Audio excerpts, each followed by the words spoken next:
everyone to understand what is going on over here, right? So when we come into a 15-minute fair value gap, we are typically looking for a 1-minute rejection of a 1-minute fair value gap. So this is a refined fair value gap inside of a 15-minute fair value gap, right? So we need to understand what is going on inside of these three candles over here, right? So we can see prices coming in with one candle, two candle, and then we had the breakout candle. Notice how we're below the 10 a.m. Eastern.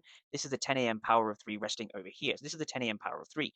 Now, when we look at the same candle, but from a different perspective, what we can understand is that we had our first initial rejection coming into this area with so many aggressive sellers. In fact, those aggressive sellers, you can see them just over here. So these aggressive sellers over here were not rewarded.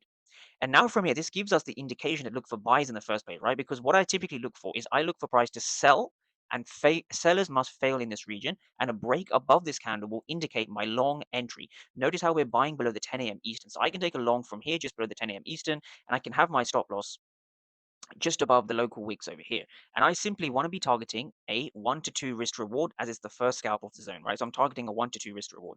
So if we see how this trade plays out, we see the trade plays out in the favor. And the reason why is because we need to understand buyers and sellers at key levels.